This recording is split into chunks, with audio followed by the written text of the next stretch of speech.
Hey guys, it's Brian the Shaving Geek here with another episode of my shave of the day, or I probably should call this one yesterday's shave of the night.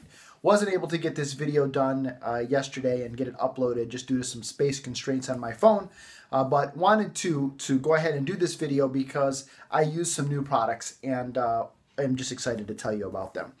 So first of all was another brush that my brother has loaned me. This is a brush that he redid with a knot from MacKenzie, who you can find on the Wet Shaving Enablers Buy Sell Trade group on Facebook.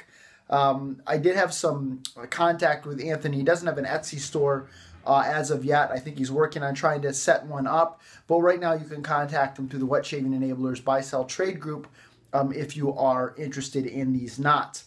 So this particular brush that my brother redid, I think it's just absolutely beautiful. And I'm not sure how you say it. Is it Erskine or Erskine? I'm not really quite sure, but definitely this vintage handle.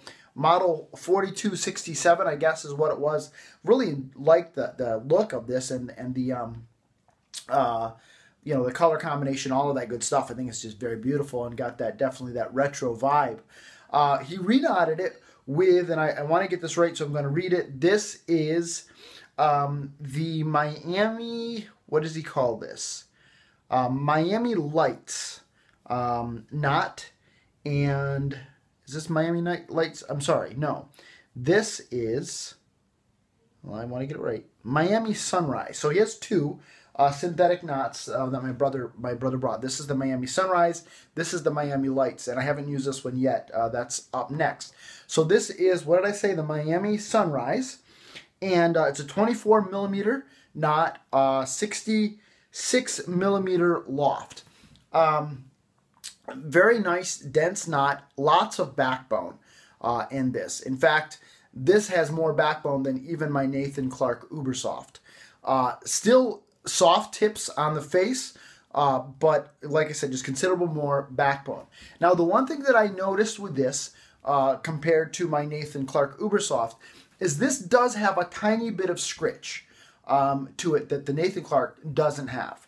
The Nathan Clark, I've had no scritch whatsoever with that. And this had just a little bit of scritch. Nothing like a boar or nothing even like the Badger that I used yesterday, but it still had a little bit of scritch to it that I've just not been accustomed to having with a synthetic knot. The Plasan has no scritch. The Plasan has no backbone.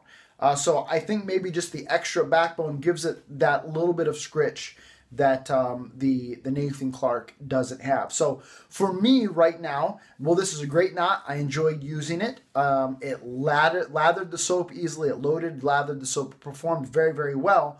That little bit of scritch to it, I didn't enjoy in the synthetic. Just for me, I prefer not having the scritch, which is kind of funny because I started out with a scritchy brush. I've used scritchy brushes until I really moved to the Plasan, and always said, you know, I really like a brush with some scritch.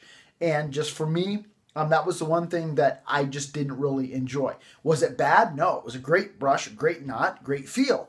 But that little bit of scritch just makes the Nathan Clark, in my opinion, a little bit of a better brush or a little bit of a better knot for me. But overall, excellent knot. If you are looking for something with some good backbone, a nice synthetic with some good backbone, then I would definitely recommend that you check out this MacKenzie, and it's the Miami Sunrise knot.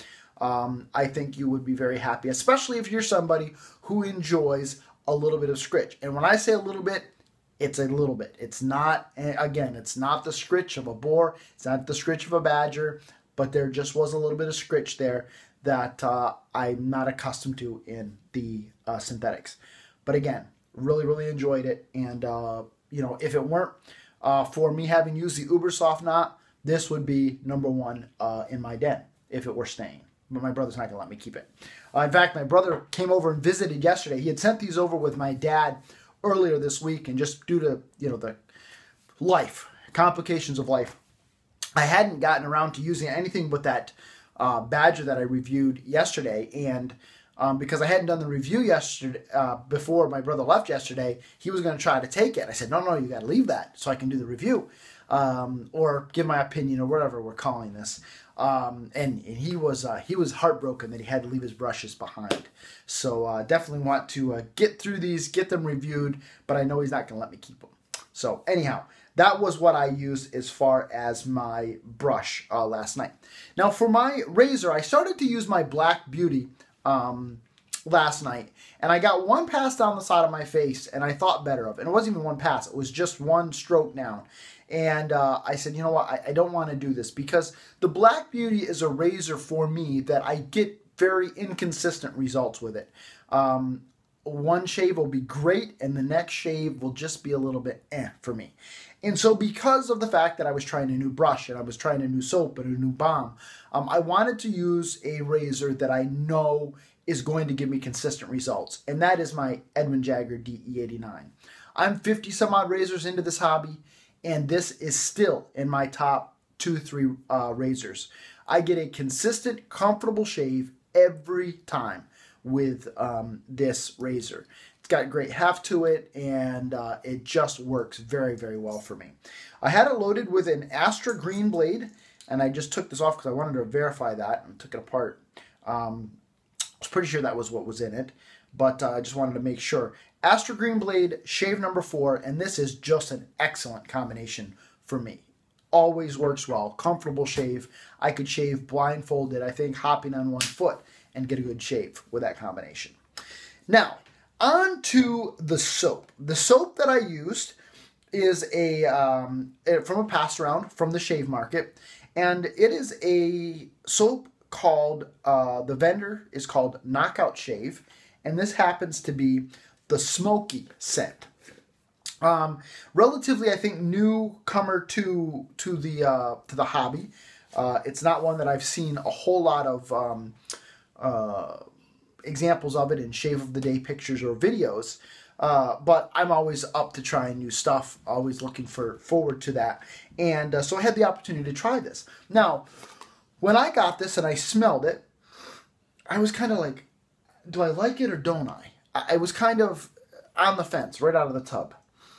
And then as I started using it, I was like, whoa, this is good stuff.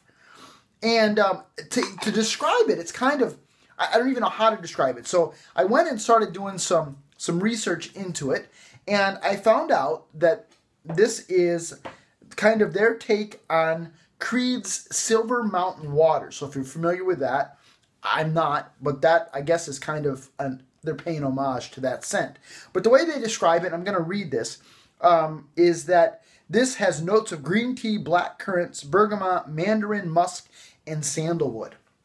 And what I found very interesting last night is I used this, and I used the matching balm that I'll talk about, or lotion, I guess is what they call it.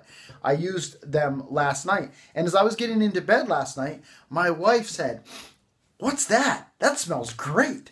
And I said, "Well, it's this new pass-around soap." And she said, "Well, what's in it?" And so I kind of told her, you know, it's got green tea, and it's got bergamot, and it's got sandalwood, it's got, she said, "Oh, it's got all the stuff that I like." So from my wife, 2 thumbs up. She really enjoyed this scent. And actually, like I said, I was kind of on the fence when I first smelled it, but now it's giving me, I'm giving it a woo, because it's good stuff. Performance-wise, it loaded very easily. It lathered very easily. The performance was everything that I look for in a soap. It had, good post-shave feel. So overall, I was very, very happy with this. So if you are looking for kind of a new vendor to try out, check out Knockout Shave. This is the Smoky scent. And this is, I think, $15 for a tub like this. And, one of the things I always try to review as well with regards to vendors, especially new vendors to me, is packaging. And I really like this packaging. It's nice plastic packaging. The labeling on it is waterproof. It's got, this nice little logo here with the Simon Kamaj, wannabe glove there. No, the boxing glove. So overall, I'm impressed with it. Performance was everything that you'd want in a soap. Packaging's great, so give it a try. And then I tried their jojoba and witch hazel aftershave lotion. And I don't know how you say jojoba, jojaba, I don't know. And witch hazel aftershave lotion, again the smoky scent, and this it really felt very nice on my face. I really enjoyed the feel of this. So the scent again matched the soap. It worked very well together, and I enjoyed. As it should, obviously, it's kind of like a duh, but it was just great stuff, and so very happy with it. Definitely, I'm going to use it. I think another time or two before I send it on down the road. But in this past round, there's only those two items. But definitely 2 thumbs up from the Shaving Geek Knockout Shave Soap, and especially on this smoky scent. Really enjoyed it. So this is Brian the Shaving Geek reporting live from my shave den, wishing you a lifetime of happy shaves. Have a great day, everybody.